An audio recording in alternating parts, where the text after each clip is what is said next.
Hoje eu quero te contar como a graça de Deus se manifesta na nossa vida através da história de Mefibosete. Na Bíblia existem personagens muito famosos que qualquer um, até aqueles que nunca leram, conhecem porque fizeram coisas grandiosas. Mas também nós temos personagens que, mesmo tendo uma narrativa pequena, são extremamente importantes para nos ensinar como a graça de Deus se manifesta em nossas vidas. No vídeo anterior sobre a geração de Benjamim, eu te contei que José é um tipo de Cristo, ou seja, um representante profético de Jesus no Antigo Testamento. E hoje eu quero te mostrar por que Davi, aquele que matou Golias, também é um tipo de Cristo. E Mefibosete, assim como Benjamim, representa a minha e a sua vida. Assista até o final, porque esse vídeo está com revelações poderosas que com toda certeza vão transformar a sua vida. Para entender quem era Mefibosete, precisamos voltar um pouco no tempo. Quando Davi matou o gigante Golias, o rei que governava Israel era Saul. A Bíblia conta em 1 Samuel 17:57 que, logo que Davi voltou, depois de ter matado o filisteu, Abner o levou perante Saul. Davi ainda segurava a cabeça de Golias e Saul lhe perguntou: "De quem você é filho, meu jovem?" Respondeu Davi: "Sou filho do teu servo Jessé de Belém." Depois dessa conversa com Saul, surgiu tão grande amizade entre Jonatas e Davi que Jonatas se tornou seu melhor amigo. Jonatas era filho de Saul, mas ele e Davi tiveram uma amizade tão verdadeira que depois de se conhecerem, eles fizeram uma aliança de que um cuidaria dos descendentes do outro caso um morresse antes que o outro. Guarde essa informação, que ela é muito importante para entender o que eu quero te mostrar. Em 1 Samuel 18:5 diz assim: "Tudo o que o rei Saul ordenava a Davi, ele fazia com tanta habilidade que Saul lhe deu um posto elevado no exército. Isso agradou a todo o povo e os conselheiros de Saul. Teve uma festa muito grande entre o povo de Israel." Então, em 1 Samuel 18:7, 8 e 9, diz assim: "Mas quando as mulheres saíram nas ruas, cantando e dançando, Saul matou milhares, Davi dezenas de milhares." Saul ficou muito irritado com esse refrão e, aborrecido, disse: "Atribuíram Davi dezenas de milhares, mas a mim apenas milhares? O que mais lhe falta senão o reino?" Daí em diante, Saul olhava com inveja para Davi. Então, Saul começou a perseguir Davi para matar ele. Davi, então, teve que fugir para outras cidades e acaba passando por muitas provações. Bom, eu estou resumindo a história para o vídeo não ficar tão longo, mas eu te aconselho a ler os livros de 1 e 2 Samuel para conhecer toda a história de Davi e entender tudo o que aconteceu na sua trajetória até finalmente ele se tornar rei. E agora, estamos chegando ao ponto que eu quero que vocês prestem muita atenção. Muitos anos depois, Saul e Jonatas morreram em uma batalha. Davi, depois de muito tempo, se tornou o rei de Israel, como Deus havia prometido. E em 2 Samuel, capítulo 9, conta que quando Davi governava Israel, certo dia ele perguntou: "Resta alguém da família de Saul a quem eu possa mostrar lealdade por causa de Jonatas?" Então chamaram Ziba, um dos servos de Saul, para se apresentar a Davi. E o rei perguntou para ele: "Você é Ziba?" "Sou teu servo", respondeu ele. Então Davi perguntou: "Resta ainda alguém da família de Saul a quem eu possa mostrar a lealdade de Deus?" Respondeu Ziba: "Ainda há um filho de Jonatas, aleijado dos pés." "Onde ele está?" perguntou o rei.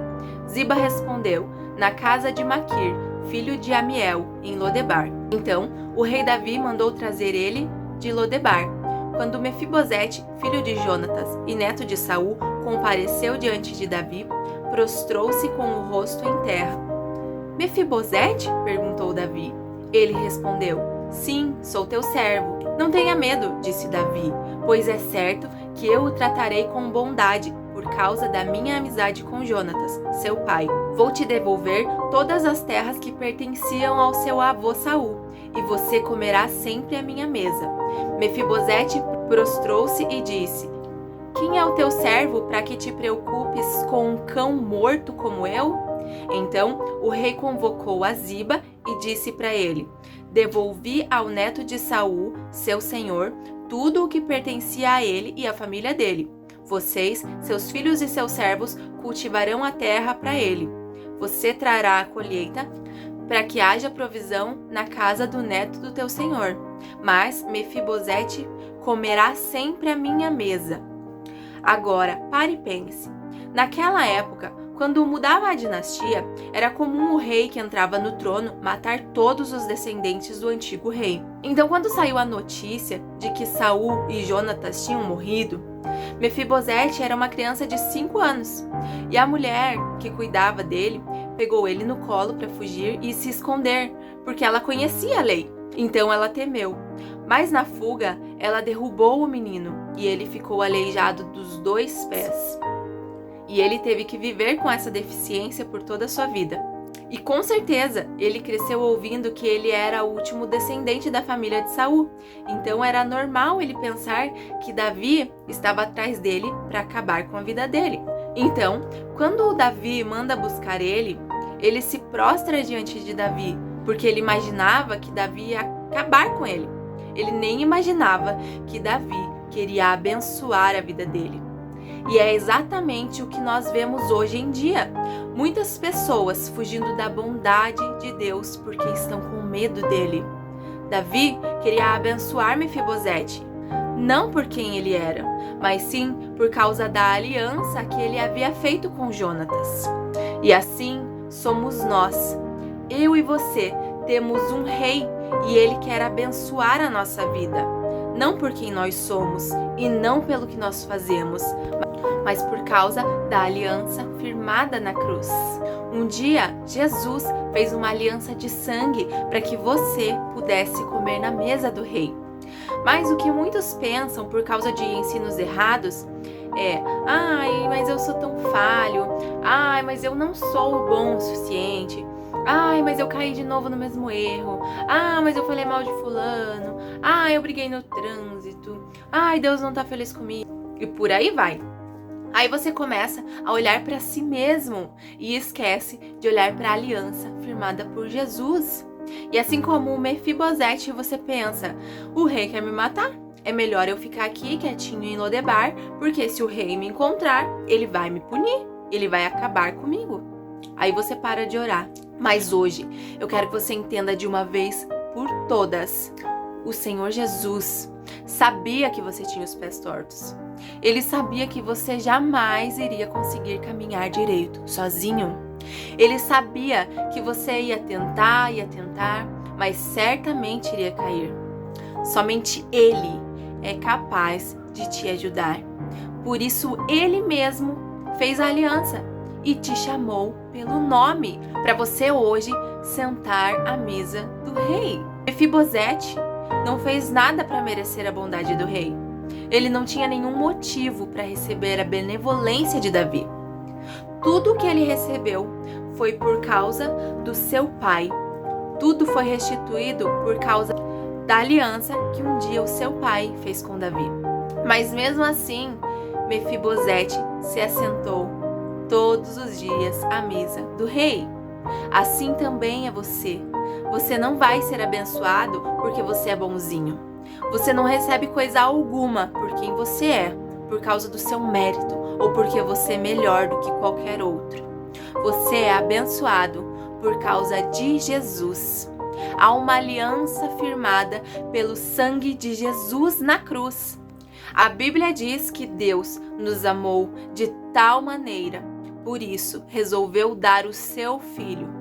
Não diz que ele viu algo bom em nós. Não diz que nós fizemos coisas boas, por isso ele entregou o seu Filho. Não havia nada em nós. Nós éramos inimigos de Deus. Nós estávamos fugindo de Deus. Ninguém estava buscando a Deus. Estávamos correndo dele. Mas naquele tempo, quando você era inimigo de Deus, ele amou você e enviou o seu próprio Filho para te redimir. Agora pense. Se ele te amou quando você era inimigo, imagina agora que você se tornou filho. O que essa história nos ensina? A primeira coisa que você tem que saber é que, assim como Davi, Deus também está querendo usar de bondade para conosco. Você precisa ser convencido disso. O Filho de Deus que não tem revelação desse amor, ele não tem uma vida cristã saudável e equilibrada. Se tem dúvida no seu coração de que você é amado, ou se você acha que o amor de Deus é inconstante, você acha que tem dias que Deus gosta de você, tem dias que ele não gosta, tem dias que ele está feliz, tem dias que ele quer te punir. Um dia ele te abençoa, no outro dia ele envia uma doença. Você nunca sabe como ele vai te tratar.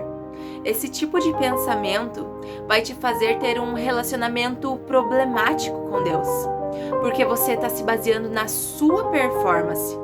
Você acha que o amor de Deus depende do seu comportamento. Aí você vive naquele pensamento: se eu me comporto bem, Deus gosta de mim. Se eu não me comporto tão bem, Deus não gosta de mim. Sabe qual a grande mentira que você aprendeu quando era criança e te leva a ter a crença errada no Senhor? Sua mãe diz: se você desobedecer, Papai do Céu não vai mais gostar de você. Aí você aprendeu a se relacionar com Deus com base naquilo que você consegue ou não fazer. Aí de repente você bate o dedo lá e grita uma palavra feia. Aí logo vem uma condenação. Poxa vida, eu xinguei de novo. Ai, agora dessa vez Deus vai desistir de mim. Eu sou um boca suja. Eu não consigo mudar, eu tô perdido. Aí no dia que você consegue orar, fazer um jejum, você pensa: hoje eu fui bom filho. Ai, que orgulho de mim. Hoje Deus tá feliz comigo. Aí o que acontece? Uma hora você desiste, porque quase sempre você pisa na bola. Todo dia você tem um deslize. Logo você conclui: Deus desistiu de mim? Eu nem vou orar hoje porque ele vai acabar comigo. Aí no outro dia você vai trabalhar, bate o carro e você pensa: é a mão de Deus pesando sobre mim. Mas hoje eu quero te dar uma boa notícia. E essa é a verdade do Evangelho. O amor de Deus não depende de você. Ele te amou quando você ainda era inimigo, quando você nem pensava em buscar ele. Você nem tinha nascido e ele já te amava. Ele entregou o seu filho para poder salvar a sua vida quando você menos merecia. Um dia você estava perdido e mesmo assim ele te amou. Não pense que agora que você se tornou filho, ele vai começar a se relacionar com você de acordo com o seu merecimento. É tudo por causa de Cristo. No dia em que você se comporta bem, Cristo é a sua justiça. No dia que você não se comporta tão bem, Cristo continua sendo a sua justiça. A justiça não depende das suas obras. Se a justiça dependesse das suas obras, você nunca chegaria diante de Deus, porque a Bíblia diz que as nossas obras são como trapos de imundícia. Ninguém consegue cumprir o padrão divino de justiça. Sabendo disso, Deus nos enviou Jesus Cristo. Agora, Cristo é a nossa justiça. A sua justiça não é o seu comportamento. A sua justiça é uma pessoa.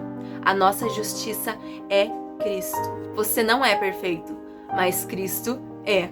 E para isso é preciso de uma grande fé para continuar declarando: eu sou justo, quando o diabo vem tentar te contar as suas falhas. Essa fé que implantou no seu coração foi o Senhor. Por isso, não concorde com o diabo e continue declarando: eu sou justo em Cristo, eu sou justo em Cristo, todos os dias.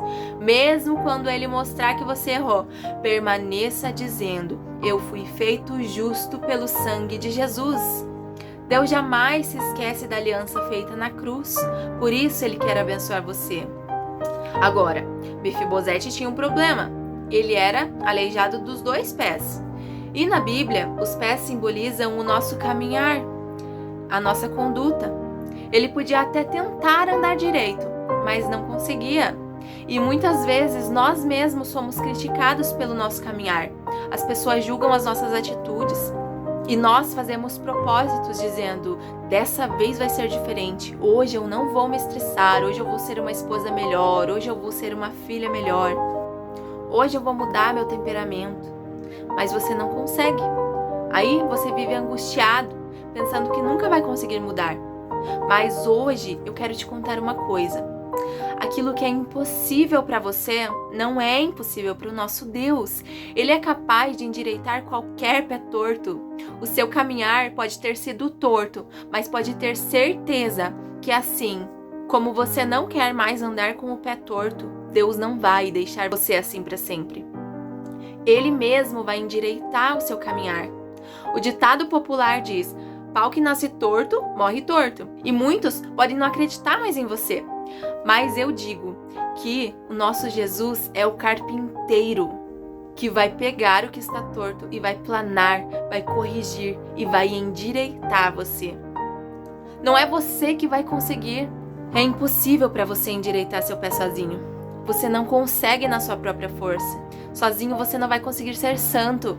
Você não consegue no seu próprio braço mudar aquilo que só Ele pode corrigir.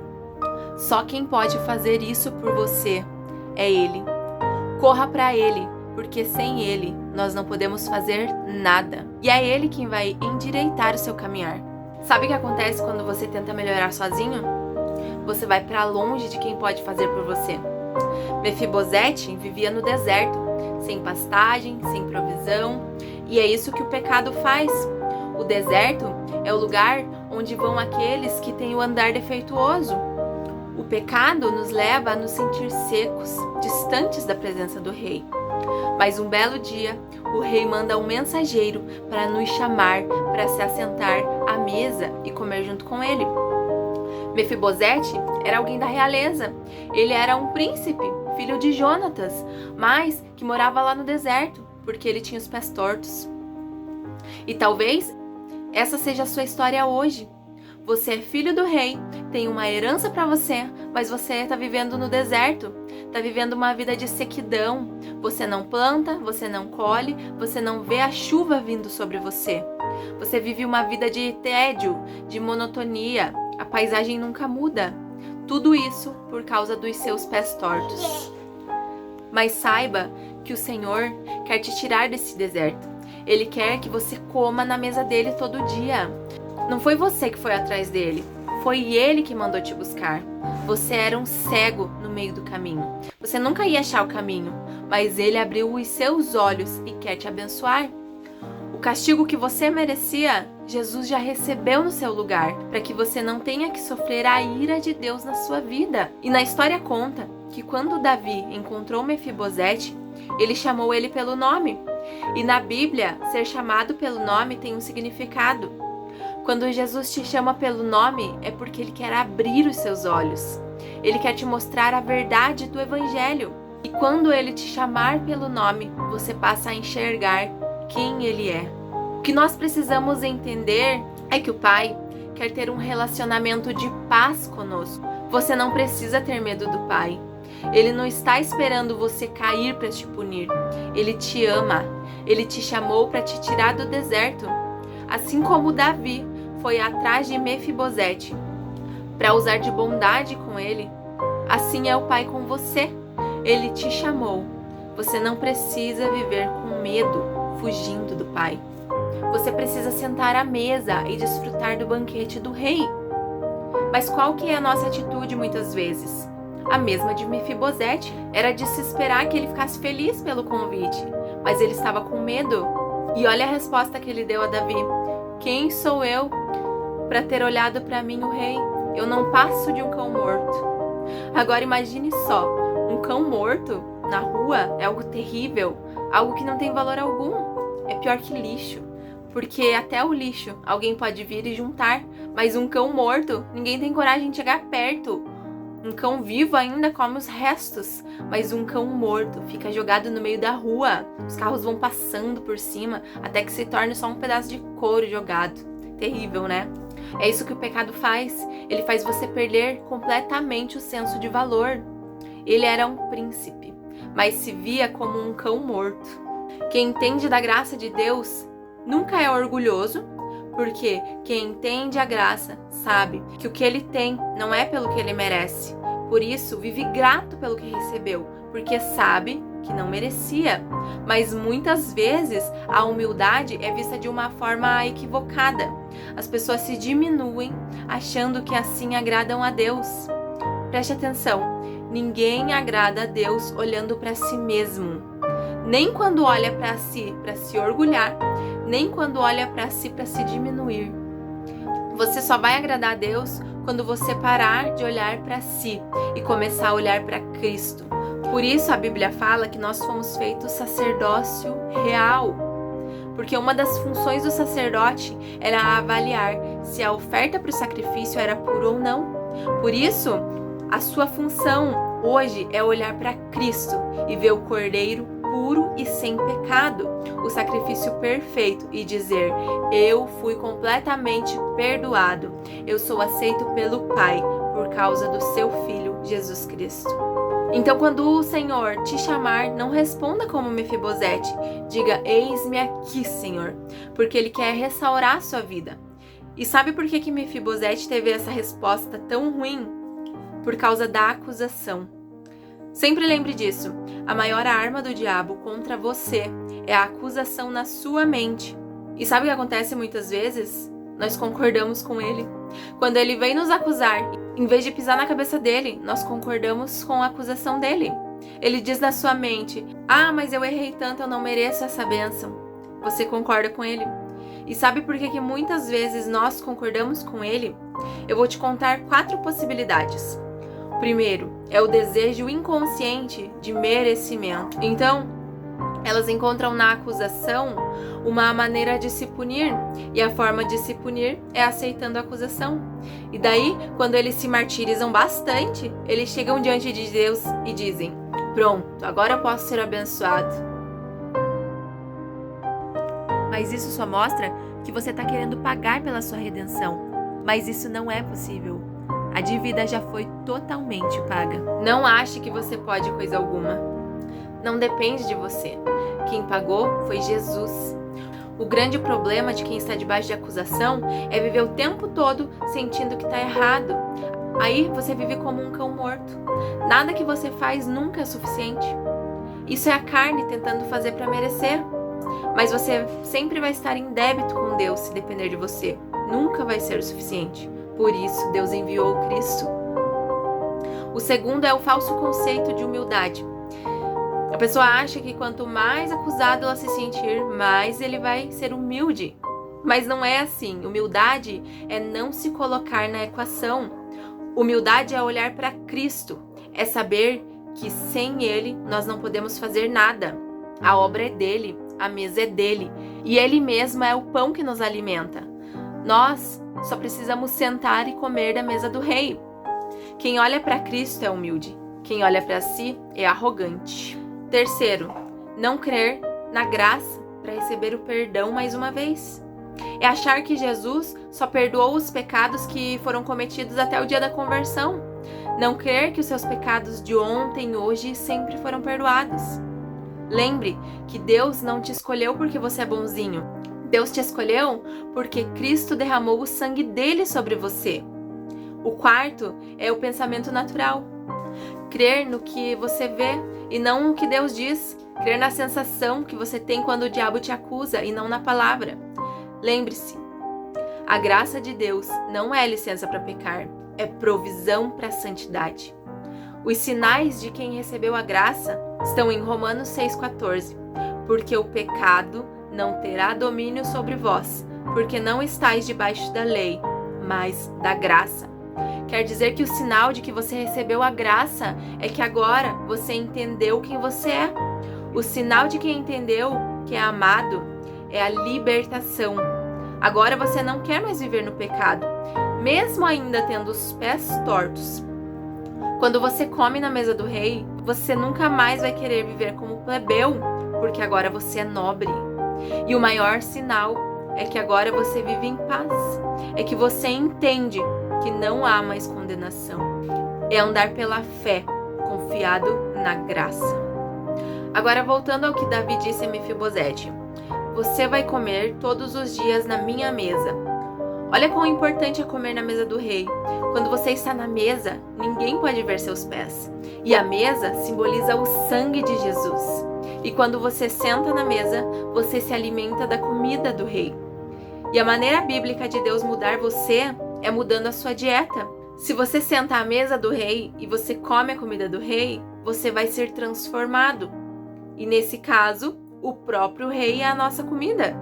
Jesus disse: eu sou o pão que desceu do céu, e quem comer de mim, por mim viverá. A maneira de Deus nos mudar é através da nossa alimentação. Você já deve ter ouvido o ditado: você é o que você come. E essa afirmação no mundo espiritual é real. Assim é no mundo espiritual. Se você se alimenta da comida da mesa do rei, você se torna real. Nós somos transformados quando nós contemplamos Jesus. Quando estamos na mesa do rei, ninguém vê os nossos pés. A punição pelos nossos pecados, Jesus já pagou. Ele carregou a punição que você merecia. Não só dos pecados de ontem, mas os de hoje, os de amanhã e os de sempre. Até que Jesus venha e nos transforme completamente. Porque enquanto estamos aqui nesse mundo, nós somos transformados de glória em glória, dia após dia. Você pode sentar à mesa, porque a mesa é um símbolo do sangue de Jesus. Não importa como estão seus pés, o sangue cobre os pés. E quando você está sentado à mesa, a comida é o próprio Jesus. Ele é o alimento que vai endireitar os seus pés. Ele é o alimento que vai trazer saúde ao seu corpo. Ele disse em João 6,55: pois a minha carne é a verdadeira comida e o meu sangue é a verdadeira bebida. Todo aquele que come a minha carne e bebe o meu sangue permanece em mim e eu nele. Se você se alimenta dele, você vai se tornar como ele. Você vai estar amalgamado nele e nada mais pode te separar dele. Ele é o pão que desceu do céu e ele vai ser o nosso suprimento para toda a eternidade. Entenda, na Bíblia, comer simboliza colocar para dentro, introjetar, internalizar. Quando você come do Senhor, você está recebendo dele, você está se enchendo dele, você está sendo transformado. E a maneira do Senhor nos tornar celestiais é mandando comida do céu. E assim ele vai nos tornando cada dia mais parecidos com ele. Não é de uma hora para outra, mas ele está fazendo, porque ele começou a boa obra e ele é fiel para terminar. Então creia no perdão, creia no amor dele e viva em paz, se alimentando todos os dias dele, porque só assim você vai se tornar cada dia mais parecido com ele. Se você gostou do vídeo, curte e compartilhe com 7 amigos. Que Deus te abençoe. Em nome de Jesus. Amém. Até o próximo